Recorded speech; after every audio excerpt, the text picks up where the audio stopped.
ہمارے درس کا آغاز 10ویں پارے سے ہوگا۔ 10ویں پارے کی ابتدا میں اللہ جل شانہ نے مال غنیمت کی تقسیم اور اس کے مصارف کو بیان فرمایا ہے۔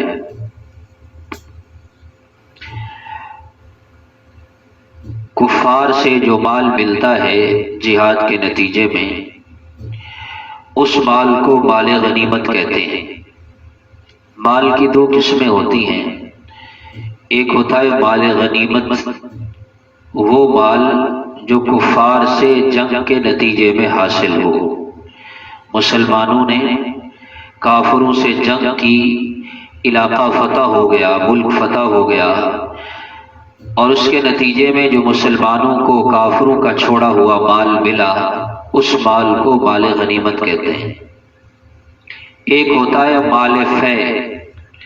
مال فے کافروں کے اس مال کو کہتے ہیں کہ جو مال بغیر جنگ کے حاصل ہو۔ مسلمانوں نے چڑھائی کی کافروں کے کسی خطے علاقے پر، اور کافر جنگ کرنے کی بجائے وہ علاقہ چھوڑ کے بھاگ گئے، یا انہوں نے جنگ کی بجائے مسلمانوں سے صلح کر لی، رضامندی کے ساتھ وہ علاقہ مسلمانوں کے حوالے کر دیا۔ اس نتیجے میں جو مال مسلمانوں کو ملتا ہے وہ مال فے ہوتا ہے۔ مال غنیمت کا مصرف کیا ہے؟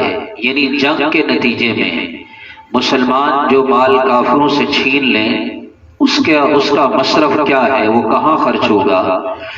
فرمایا اس کا 5واں حصہ، کل مال کا 5واں حصہ بیت المال میں جمع کرایا جائے گا، جو غرباء، فقراء، یتیموں، مسکینوں، مسافروں پر خرچ ہوگا، اور باقی 4 حصے وہ امیر لشکر مجاہدین میں تقسیم کر دے گا۔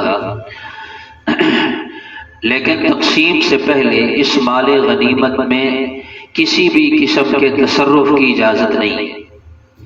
یہ اللہ نے اس امت کو خصوصیت عطا فرمائی کہ مال غنیمت کو ہمارے لیے حلال کر دیا، ورنہ پچھلی امتوں میں مال غنیمت کی ترتیب یہ ہوتی تھی کہ جنگ کے بعد وہ مال اکٹھا کر کے ایک پہاڑ پر رکھ دیا جاتا، اور آسمان سے آگ آتی اور اس مال غنیمت کو جلا دیتی۔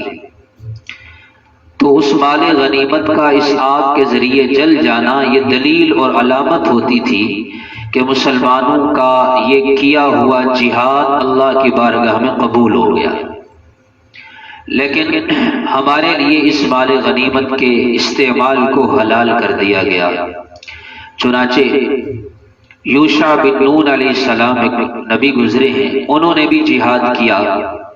جہاد کے بعد مال غنیمت کو پہاڑ پہ رکھا گیا، لیکن آگ نہ آئی اور آگ نے اس مال کو نہ جلایا۔ اللہ کے نبی بڑے پریشان ہوئے۔ اس کا مطلب تو یہ ہوا کہ ہمارا کیا ہوا جہاد اللہ کے ہاں قبول نہیں ہے۔ اللہ تعالیٰ سے درخواست کی کہ اے پروردگار کیا معاملہ ہے؟ ارشاد خداوندی ہوا کہ اس مال میں خیانت کی گئی ہے، جب تک وہ خیانت کیا ہوا مال، اس میں سے لیا ہوا مال واپس نہیں آئے گا، تب تک یہ مال اللہ قبول نہیں فرمائیں گے۔ چنانچہ انہوں نے تمام قبیلے والوں کو بلایا، ہر قبیلے کا فرد آتا اور یوشع بن نون علیہ السلام کے ہاتھ پر ہاتھ رکھتا اور چلا جاتا۔ ایک قبیلے کا فرد آیا، اس نے جو ہی ہاتھ رکھا تو اس کا ہاتھ یوشع بن نون علیہ السلام کے ہاتھ سے چمٹ گیا۔ تو انہوں نے فوراً کہا کہ تمہارے قبیلے میں خیانت ہوئی ہے، لہذا جا کر تحقیق کرو۔ تحقیق کی تو پتہ چلا کہ ہاں 2 آدمیوں نے گائے کے سر کے برابر مال غنیمت میں سے سونا چرا لیا تھا۔ وہ سونا واپس لائے اور پھر وہ سونا اس میں شامل کر کے مال غنیمت کو رکھا۔ آگ آئی اور آگ نے اس کو جلا دیا۔ تو اس سے معلوم ہوتا ہے سابقہ امتوں میں مال غنیمت وہ خود استعمال نہیں کر سکتے تھے، بلکہ ضروری تھا کہ اسے آگ کے لیے رکھ دیا جاوے۔ لیکن اللہ نے اس امت کو یہ خصوصیت اور امتیازی شان عطا فرمائی کہ ہمارے لیے اللہ نے مال غنیمت استعمال کرنے کو حلال کر دیا۔ ساتھ ہی ارشاد فرمایا کسی قوم کے ساتھ معاہدہ ہو، وعدہ ہو تو اس معاہدے کو توڑنا نہیں چاہیے۔ حضرت معاویہ رضی اللہ تعالی عنہ کے بارے میں آتا ہے، انہوں نے رومیوں سے چند ایام، کچھ مہینوں عرصے کے لیے آپس میں معاہدہ کر رکھا تھا کہ اتنے عرصے تک ہم آپس میں جنگ نہیں کریں گے۔ چنانچہ جس دن صبح معاہدہ ختم ہونا تھا، حضرت معاویہ رضی اللہ تعالیٰ عنہ نے رات کو ہی اپنا فوجی لشکر اس سرحد کے قریب جا کر ٹھہرا دیا کہ رات تک تو معاہدہ ہے، جنگ نہیں ہوگی، جو ہی صبح ہوگی معاہدے والا دن ختم ہوگا، یعنی رات میں معاہدہ ختم ہو جائے گا، وہ جو دن صبح سورج طلوع ہوگا وہ بغیر معاہدے والا دن ہوگا، ہم فوراً حملہ کر دیں گے اور ان کافروں کو سنبھلنے کا موقع ہی نہیں ملے گا۔ رات کو وہاں لشکر ٹھہرا ہوا تھا کہ دور سے ایک آدمی آتا ہوا محسوس ہوا، اس نے کہا اللہ اکبر اللہ اکبر وفاء لا غدرا، یہ جملے بولے کہ اللہ سب سے بڑا ہے، اللہ سب سے بڑا ہے، وعدے کو پورا کرو، دھوکہ نہ دو۔ حضرت معاویہ رضی اللہ تعالیٰ عنہ نے مڑ کے دیکھا تو پتہ چلا کہ وہ حضرت عمر بن عبسہ رضی اللہ تعالیٰ عنہ ہیں۔ انہوں نے آ کر کے حضرت معاویہ سے کہا کہ میں نے نبی کریم صلی اللہ علیہ وسلم سے یہ حدیث سنی ہے، آپ نے ارشاد فرمایا جب تم میں سے کوئی ایک کسی قوم سے معاہدہ کر لے تو معاہدہ ختم ہونے سے پہلے ایک تو ان کے ساتھ کسی بھی قسم کا دھوکہ نہیں ہونا چاہیے، معاہدے کو توڑنا نہیں چاہیے، دوسرا معاہدہ ختم ہونے سے پہلے جنگ کی تیاری بھی نہیں کرنی چاہیے، آپ تو پہلے تیاری کر کے آ چکے ہیں، لہٰذا آپ کا یہ عمل درست نہیں۔ حضرت معاویہ رضی اللہ تعالیٰ عنہ نے فوراً فوجوں کو واپس جانے کا حکم دے دیا۔ صحابہ کرام کے سامنے جب آپ علیہ الصلوۃ والسلام کا فرمان آتا تھا تو پھر آگے حیل و حجت نہیں ہوتی تھی، کوئی بہانہ نہیں چلتا تھا۔ ارشاد فرمایا اعدوا لهم ما استطعتم من قوہ، کہ آلات جنگ، اسباب جنگ اور ان کافروں کے مقابلے میں تیاری کر کے رہو، یہ شریعت کا حکم ہے۔ اس بات میں کوئی شک نہیں کہ انسان جو فتح حاصل کرتا ہے مومن، وہ اللہ کے فضل سے حاصل کرتا ہے، اس لیے کافر ہے تو شمشیر پہ کرتا ہے بھروسہ، مومن ہو تو بے تیغ پہ لڑتا ہے سپاہی۔ مومن وہ اللہ کے فضل اور اللہ کے پر توکل کر کے لڑتا ہے، لیکن جنگ کی تیاری کرنا، اسباب کو، جنگی آلات کو، تلواریں، زرہ اور آج کل کے جدید آلات، ان کو اکٹھا کر کے رکھنا تاکہ اگر کبھی بھی جنگ کا موقع ہو تو ہمارے پاس اسباب پورے ہونے چاہیے، یہ بھی شریعت کا حکم ہے۔ یہ نہیں فرمایا جتنی تیاری انہوں نے کی ہے تم بھی اتنی کرو، فرمایا اعدوا لهم ما استطعتم، تمہارے بس میں جو ہے اتنی تیاری کرو۔ چنانچہ آپ علیہ الصلوۃ والسلام نے غزوہ احد میں جب آپ تشریف لے جا رہے تھے، آپ نے دوہری زرہ پہنی، زرہ پہنتے تھے تلوار کی کہ زخم اور کاٹ سے بچنے کے لیے، آپ نے 2 زرہیں پہنی، سر پہ خود پہنی، اور اسی طرح آپ علیہ الصلوۃ والسلام نے حکم دیا کہ جس کے پاس جو بھی تیاری ممکن ہو وہ تیاری کرے، لیکن نظر اسباب پر نہیں ہونی چاہیے۔ یہ بہت بڑا سبق ہے پوری زندگی کے لیے کہ اسباب اختیار کرنا اس کا حکم ہے، بغیر اسباب کے نہیں، لیکن نظر اسباب پر نہیں، نظر اللہ کی ذات پر ہونی چاہیے۔ چنانچہ حضرت عکاشہ رضی اللہ تعالیٰ عنہ ایک صحابی ہیں، ایک جنگ میں آپ نے انہیں ایک چھڑی عطا فرمائی، کھجور کی جو چھڑی ہوتی ہے، اس چھڑی نے اس جنگ میں تلوار کا کام دیا، یعنی جس طرح تلوار سے کافروں کی گردنیں کاٹتے تھے، حضرت عکاشہ نے تلوار کی جگہ پر اس چھڑی کو استعمال کیا اور وہ چھڑی ایسے چلی جیسے تلوار چلتی ہے۔ اس سے معلوم ہوا کہ تاثیر اللہ نے رکھنی ہے، جب اللہ چاہے تو چھری میں بھی تاثیر نہیں ہوتی۔ ابراہیم علیہ السلام اللہ کے نبی ہیں، چھری چلا رہے ہیں پر چھری نہیں چل رہی، لیکن حضرت عکاشہ ہیں، چھڑی وہ تلوار کی جگہ استعمال ہو رہی ہے۔ معلوم ہوا کہ اصل تاثیر وہ ہے وہ اللہ کے حکم میں ہوتی ہے۔ اس لیے مومن کو ہر اعتبار سے ہر معاملے میں اللہ کی طرف نظر رکھنی چاہیے۔ ساتھ ہی سورہ توبہ کی ابتدا ہے، یہ وہ واحد صورت ہے قرآن کریم کی جس کی ابتدا میں بسم اللہ پڑھنا جائز ہی نہیں ہے۔ باقی 113 صورتیں سب کے شروع میں بسم اللہ لکھی ہوتی ہے، لیکن سورہ توبہ اس کی ابتدا میں قرآن کریم میں بسم اللہ لکھی ہوئی نہیں ہے۔ اس لیے بعض علماء نے یہاں تک لکھا اس کے شروع میں بسم اللہ پڑھنا حرام ہے، بسم اللہ پڑھنی نہیں چاہیے۔ اس کی بہت سی وجوہات لکھی گئی ہیں۔ ایک وجہ یہ بھی ہے کہ اس صورت مبارکہ میں دھمکی ہے کافروں کے لیے، اور جب کسی کو دھمکی دی جاتی ہے تو اس کے لیے پہلے تمہید نہیں باندھی جاتی۔ یہ نہیں کہا جاتا بھائی ادھر آؤ میں آپ کو دھمکی دینا چاہتا ہوں، دھمکی تو بلا تمہید ہوتی ہے۔ تو اللہ نے دھمکی دی کافروں کو، براءۃ من اللہ ورسولہ الی الذین عاہدتم من المشرکین، ان مشرکین سے جو وعدہ معاہدہ تھا ہمارا سب معاہدے ہمارے ختم ہو گئے، بس اب ہم ان سے جنگ کریں گے۔ قاتلوہم، ان سے جنگ کرنی ہے۔ اذا انسلخ الاشہر الحرم، جب حرمت والے 4 مہینے ختم ہو جائیں، فاقتلوا المشرکین حیث وجدتموہم وخذوہم واحصروہم واقعدوا لہم کل مرصد، جہاں ملے ان کو قتل کر ڈالو اور ان کو قید کرو، ان کو پکڑو، ان کے لیے گھات لگا کے بیٹھو تاکہ ان کو پتہ چلے کہ ایمان والوں کی شان کیا ہوتی ہے۔ لیکن فرما دیا ان تابوا واقاموا الصلاۃ وآتوا الزکاۃ فخلوا سبیلہم، اگر یہ توبہ کر لیں اور ایمان لا کر نماز کو قائم کرنے لگ جائیں، زکوٰۃ دینے لگ جائیں، تو پھر ان کا راستہ چھوڑ دو۔ اللہ نے دین اسلام کو غلبے کے لیے بھیجا ہے۔ مسلمانوں پر زوال آ سکتا ہے اپنے اعمال کی وجہ سے، لیکن دین اسلام پر کبھی زوال نہیں آئے گا۔ آپ نے دیکھا جتنی سازشیں ہو رہی ہیں مسلمانوں میں جس قدر عملی اعتبار سے کمزوری ہے، لیکن اس کے باوجود دین اسلام میں لوگوں کا داخلہ نہیں روکا، اس لیے کہ الاسلام یعلو ولا یعلا، اللہ کے نبی کا فرمان ہے صلی اللہ علیہ وسلم کہ اسلام ہمیشہ سربلند رہے گا، اسلام پر زوال نہیں آئے گا، امت پر زوال آ سکتا ہے۔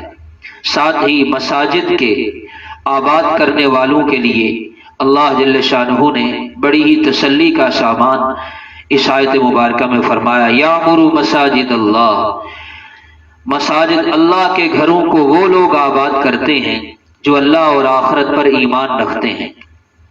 ایک حدیث پاک کے اندر آتا ہے، حضور پاک صلی اللہ علیہ وسلم نے ارشاد فرمایا، حدیث قدسی ہے کہ اللہ فرماتے ہیں جب میں کسی قوم پر عذاب بھیجنے کا ارادہ کرتا ہوں، پھر میں دیکھتا ہوں کہ ان میں سے بعض لوگ مساجد کو آباد کرنے والے ہیں، تو ان مساجد کو آباد کرنے والوں کی برکت سے میں اس قوم سے عذاب کو ہٹا دیتا ہوں۔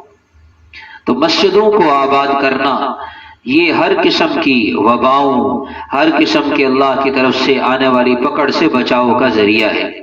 ایک حدیث میں حضرت انس فرماتے ہیں کہ آپ علیہ السلام نے فرمایا کہ اللہ جل شانہ کا ارشاد ہے، وَعِزَّتِي وَجَلَالِي، میری عزت کی قسم، میرے جلال اور میری بزرگی کی قسم، نظرت الی عمار بیوتی، میں دیکھتا ہوں بعض لوگ ایسے ہوتے ہیں جو میرے گھروں کو آباد کرتے ہیں، وَإِلَى الْمُتَحَابِّينَ فِيَّ، اور وہ لوگ آپس میں محبت رکھتے ہیں صرف میری وجہ سے، وَإِلَى الْمُسْتَغْفِرِينَ بِالْأَسْحَارِ، اور بعض ان میں سے ایسے ہوتے ہیں جو راتوں کو اٹھ کر اللہ سے اپنے گناہوں کی معافی مانگتے ہیں۔ ان 3 قسم کے افراد کی وجہ سے وہ اہل علاقہ، اہل محلہ، وہ ملک والے میرے عذاب سے بچ جاتے ہیں۔ تو اس لیے جو راتوں کو اٹھ کر تہجد پڑھ رہا ہے وہ پوری امت کا محسن ہے، اس کی وجہ سے اللہ نے عذاب کو ٹالا ہوا ہے۔ ایک حدیث میں آپ علیہ السلام نے فرمایا، عمار المسجد ہم اہل اللہ، تم یہ دیکھنا چاہتے ہو کہ اللہ والے کون ہیں، اللہ والا کون ہے، تو دیکھو جو مسجد کو آباد کرتا ہے وہی حقیقتاً اللہ والا ہے، وہی حقیقتاً اللہ والا ہے۔ المساجد سوق من اسواق الآخرہ، فرمایا کہ جو مسجدیں ہیں یہ آخرت کے بازار ہیں، آخرت کے بازار، دنیا کے بازار لگتے ہیں، وہاں دنیا کی چیزیں ملتی ہیں۔ اگر کسی نے آخرت کے بازار دیکھنے ہوں تو یہ آخرت کے بازار ہیں مسجدیں۔ من دخلها کان ضیفا للہ، جو مسجد میں آتا ہے، جو مسجد میں داخل ہوتا ہے، وہ اللہ کا مہمان ہوتا ہے، وہ اللہ کا مہمان ہوتا ہے۔ قراہ المغفرہ، اللہ جل شانہ اپنے اس آنے والے مہمان کی میزبانی بخشش سے فرماتے ہیں۔ جو یہاں آ گیا وہ بخشش کی جگہ میں آ گیا۔ وَتُحْفَتُهُ الْكَرَامَةُ، اور جو پھر مسجد سے جاتا ہے وہ کیا لے کر جاتا ہے؟ عزت کا تحفہ لے کر کے جاتا ہے، وہ معزز بن جاتا ہے لوگوں کی نظر میں۔ اس لیے فرمایا اِذَا رَأَيْتُمُ الرَّجُلَ يَعْتَادُ الْمَسْجِدَ فَاشْهَدُوا لَهُ بِالْإِيمَانِ، جب تم کسی آدمی کو مسجد میں کثرت سے آتا جاتا دیکھو تو اس کے ایماندار ہونے کی گواہی دے دو۔ یہ اللہ کو بڑا محبوب ہے، اس لیے تو اللہ جل شانہ نے اسے مسجد میں آنے کی توفیق عطا فرمائی۔ اس لیے مسجد کی آبادی ایک تو یہ ہے اعمال کے ذریعے مسجد کو آباد کرنا، اور اسی طرح مسجد کی آبادی میں یہ بھی ہے کہ باطنی اور ظاہری طور پر مسجد کی تعمیر میں حصہ لینا، مسجد کی تعمیر میں، مسجد کی ضروریات میں یہ حصہ لینا، اپنا مال خرچ کرنا۔ انسان کا سب سے بڑا صدقہ جاریہ، جہاں اور بہت سی چیزیں ہیں وہاں مسجد کی تعمیر بھی ہے۔ مسجد ساری زندگی کمایا ہے، لاکھوں روپے کمائے، اولاد پر لگائے، اولاد کے لیے چھوڑ کر جا رہا ہے، اپنے لیے کیا چھوڑ کے جا رہا ہے؟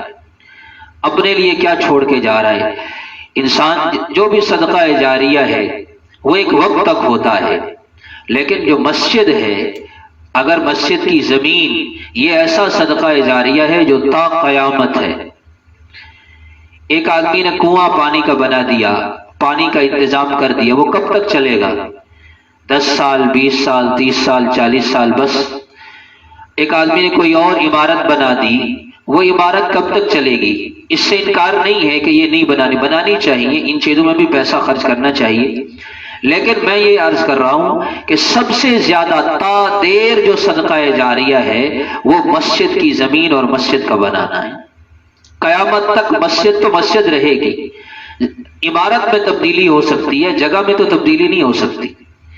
تو اس لیے اس بات کی طرف، اس بات کے لیے فکر مند ہوں کہ اپنی کمائی کا کچھ حصہ وہ مسجد کے لیے مختص کریں اور مسجد میں دیں اللہ کی رضا کے لیے۔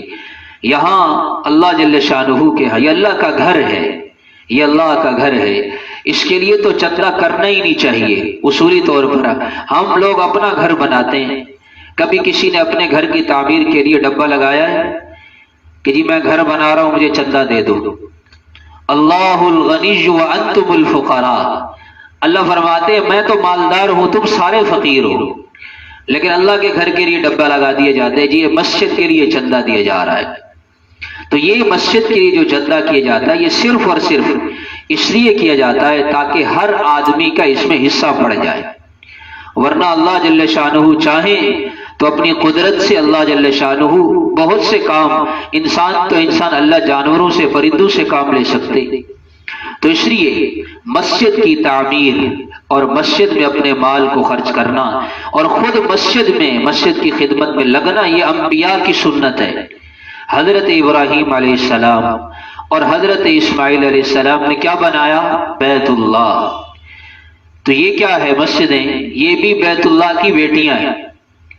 تو اس لیے آپ حضرات، ہم میں سے ہر ایک اپنی وسعت کے مطابق کسی نہ کسی درجے میں ماہانہ، ہفتہ وار یا روزانہ کی بنیاد پر وہ مسجد پر اپنا مال خرچ کرے۔ اللہ وسعت دے تو مسجد کی زمین خرید لے اور اس پر مسجد بنا دے، تو پھر تا حیات، اور جب تک اولاد نیک نکلے یا نہ نکلے، اولاد بھی صدقہ جاریہ ہے، لیکن ہو سکتا ہے اولاد تو نیک ہو لیکن اولاد کی اولاد نیک نہ بنے، لیکن جو مسجد کی زمین دے گیا اللہ کی رضا کے لیے تو یہ تا قیامت اس کے لیے صدقہ جاریہ ہو گیا۔ تو اس لیے زمین کی وسعت ہو تو وہ دیں، اور پوری کی وسعت نہیں ہے تو کچھ حصہ ہی ڈال دیں۔ اللہ جل شانہ دلوں کے احوال کو دیکھتے ہیں، اس لیے مسجد کی تعمیر کرنے والے اور مسجدوں کو آباد کرنے والے یہ اللہ کو بڑے محبوب ہیں۔ پھر اسی طرح مسجد کی صفائی میں حصہ لینا، بہت سی مساجد میں دیکھا جاتا ہے جمعرات کے دن اہل علاقہ وہ اپنے نوجوان بچوں کو بھیجتے ہیں اور وہ مسجد کے خادم کے ساتھ مل کر مسجد کی صفائی کرا رہے ہوتے ہیں، لیکن ہمارے ہاں اس کی بڑی کمزوری ہے۔ تو لہذا یہ خادم مسجد کی ذمہ داری نہیں ہے، یہ ہم میں سے ہر ایک کی ذمہ داری ہے۔ حضرت عمر رضی اللہ تعالی عنہ کتنی بڑی، لو کان بعدی نبی لکان عمر، فرمایا میرے بعد کوئی نبی ہوتا تو وہ عمر ہوتا۔ حضرت عمر قباء تشریف لے گئے، مسجد قباء، اللہ ہم سب کو دیکھنا نصیب فرمائے، اور ایک خادم ساتھ تھا، اس وقت خلیفۃ المسلمین ہے حضرت عمر، اور مسجد قباء تشریف لے گئے اور وہاں جا کر کرتا اتارا، دھوتی باندھی ہوئی تھی، اپنے خادم سے کہا کہ کھجور کی ایک ٹہنی لے آؤ۔ وہ کھجور کی ٹہنی، وہاں کھجوریں اب بھی بہت زیادہ ہیں، اللہ نے ہمیں دیکھنا نصیب کیا، اللہ تعالیٰ آپ سب کو، ہم سب کو دوبارہ وہاں کی بہاریں دیکھنا نصیب فرمائے۔ تو وہ کھجور کی ٹہنی لے آیا، حضرت عمر تہبت باندھ کر خود پوری مسجد قباء کی صفائی فرمائی، مسجد قباء کی صفائی۔ اس لیے ہر چیز کے لیے وقت ہوتا ہے، لیکن مسجد کے لیے مسجد کی صفائی اور مسجد کے لیے ہمارے پاس وقت نہیں ہے۔ تو کم از کم درجہ یہ ہے اپنے نوجوان بچوں کو ہفتہ وار اس ترتیب میں شامل کریں۔ جمعرات کی ہمیں اس کی ضرورت نہیں ہے، مسجد کی انتظامیہ کی طرف سے یہ حکم نہیں ہے، یہ میں اپنی طرف سے آپ حضرات کی اور اپنی بھلائی کے لیے یہ عرض کر رہا ہوں کہ ہم جتنا استعمال ہو جائیں گے اتنا ہی ہمارے لیے خیر و برکت کا ذریعہ ہوگا۔ تو نوجوان اس صفائی کے عمل میں شامل ہوں گے، نوجوان بڑے سب شامل ہو سکتے ہیں، تو ترتیب بن جائے تو بہت اچھا ہے۔ زکوٰۃ کی ادائیگی کا حکم ہے، فرمایا زکوٰۃ جو نہیں دیتا، جس مال کی زکوٰۃ نہیں دی جائے گی، یحمى علیہا فی نار جہنم، اس مال کو جہنم کی آگ میں گرم کیا جائے گا۔ فتقوى بها جباههم وجنوبهم وظهورهم، پھر اس مال سے اس زکوٰۃ نہ دینے والے آدمی کی پیشانی کو داغا جائے گا، اس کے پہلو کو داغا جائے گا، پشت کو داغا جائے گا، وہ تڑپے گا تو کہا جائے گا ھذا ما کنزتم لانفسکم، ہاں یہی وہ مال ہے جسے تم نے اپنے لیے خزانہ کیا، ذوقوا ما کنتم تکنزون، جس مال کو اپنے لیے جمع کیا تھا اب اس کا عذاب چکھو۔ اس لیے مال کی زکوٰۃ دینا، رمضان المبارک میں عموماً زکوٰۃ دیتے ہیں تو اس لیے اپنے مال کا حساب کر کے اور خصوصاً صدقہ فطر ادا کریں، عید کی انتظار میں نہ رہیں، بلکہ عید سے پہلے، عید لوگ یہ سمجھتے ہیں کہ عید کے قریب دینا ہوتا ہے، عید تک دینا تو لازم ہے، یہ آخری جو ہے نا وقت مقرر ہے کہ عید سے پہلے دے دیا جائے۔ اس کا مطلب یہ نہیں ہوتا کہ عید تک تاخیر کی جائے، رمضان کی ابتدا میں ہی صدقہ فطر ادا کر دیا جائے۔ واقعہ ہجرت کا بیان ہے، مشہور واقعہ ہے، حضرت ابو بکر رضی اللہ تعالی عنہ نبی کریم صلی اللہ تعالی علیہ وسلم کے ساتھ ہجرت کے سفر میں تھے، اس لیے یہ امت کا اجماعی مسئلہ ہے کہ حضرت صدیق اکبر رضی اللہ تعالی عنہ وہ واحد صحابی ہیں جن کی صحابیت قرآن کی نص سے ثابت ہے۔ اذ یقول لصاحبہ، جب آپ علیہ السلام اپنے صحابی سے فرما رہے تھے لا تحزن ان اللہ معنا، کہ خوف نہ کر، غم نہ کر، اللہ ہم دونوں کے ساتھ ہے۔ اللہ جل شانہ سے دعا ہے اللہ تعالیٰ جو کچھ کہا سنا ہم سب کو اس پر عمل کرنے کی، دوسروں تک پہنچانے کی توفیق عطا فرمائیں۔ اللہم لک الحمد کلہ ولک الشکر کلہ، اللہم لا نحصی ثناء علیک انت کما اثنیت علی نفسک، جزا اللہ عنا سیدنا و مولانا محمدا ما هو اہلہ، اللہم وفقنا لما تحب وترضى من القول والعمل والفعل والنیت والہدی۔ اے اللہ جو کچھ کہا سنا ہم سب کو اس پر عمل کرنے کی توفیق عطا فرما، دوسروں تک پہنچانے کی توفیق عطا فرما، ہمارا مال، ہماری جان، ہماری جملہ صلاحیات اپنے دین کی خدمت کے لیے قبول فرما، مسجد کی آبادی کے لیے ہم سب کو قبول فرما، مسجد کی ظاہری اور باطنی تعمیر میں ہم سب کو حصہ ڈالنے والا بنا۔ اے اللہ مسجد سے تعلق رکھنے والوں میں شامل فرما، کثرت سے مسجد میں آنے جانے کی توفیق عطا فرما، اپنے اس گھر میں آنے کی اے اللہ عادت کو اپنی بارگاہ میں قبول کر کے ہم سب کو اپنے بڑے گھر بیت اللہ میں حاضری کی توفیق عطا فرما۔